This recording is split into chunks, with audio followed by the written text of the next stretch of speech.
1 Samuel 13. Saul já era adulto quando se tornou rei e governou o povo de Israel 2 anos. Ele escolheu 3.000 israelitas e mandou todos os outros de volta para casa. 2.000 estavam na cidade de Micmas e na região montanhosa de Betel. 1.000 homens ficaram com seu filho Jonatas na cidade de Gibeá, no território da tribo de Benjamim. Jonatas matou o comandante filisteu em Geba, e os filisteus ficaram sabendo disso. Aí Saul mandou os mensageiros para tocarem corneta por todo o país, chamando os hebreus para a guerra. E todo o povo ouviu essa mensagem. Saul mandou o comandante dos filisteus, e agora eles estão com ódio dos israelitas. Então o povo respondeu ao chamado e foi juntar-se a Saul em Gilgal. Os filisteus se reuniram para lutar contra os israelitas. Eles tinham 30.000 carros de guerras, 6.000 cavaleiros e tantos soldados quanto os grãos de areia da praia do mar. Foram até Micmas e a leste da cidade de Betel-Avém e acamparam ali. Os israelitas perceberam que estavam sem saída e numa situação muito difícil. Alguns se esconderam em cavernas e em buracos, e outros entre rochas, em covas e em poços.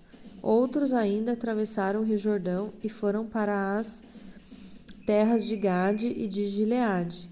Saul havia ficado em Gilgal, e o povo dali estava apavorado. Seguindo as instruções de Samuel, Saul esperou 7 dias, mas Samuel não foi até lá. E o povo começou a abandonar Saul e sair dali.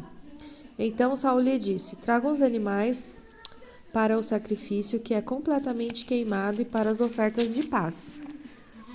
Ofereceu o sacrifício, e quando estava terminando, Samuel chegou. Saul foi ao encontro deles para cumprimentar, mas Samuel disse: o que foi que você fez? Saul respondeu: eu percebi que o povo estava me abandonando e indo embora. Você também não veio como havia prometido, e os filisteus já estavam reunidos em Micmas.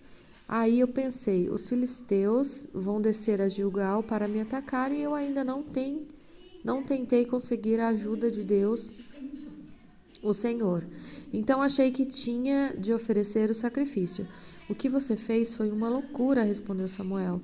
Você não obedeceu a ordem do Senhor nosso Deus. Se tivesse obedecido, ele teria deixado que você e os seus descendentes governassem o povo de Israel para sempre.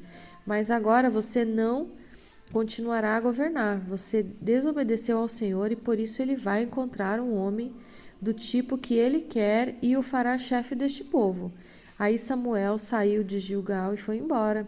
Saul, acompanhado pelo resto do povo, também deixou Gilgal e foi para junto dos seus soldados, em Gibeá, no território da tribo de Benjamim.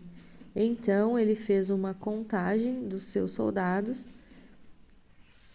Eram mais ou menos 600 homens. Saul, o seu filho Jonatas e os seus homens ficaram em Geba, no território de Benjamim.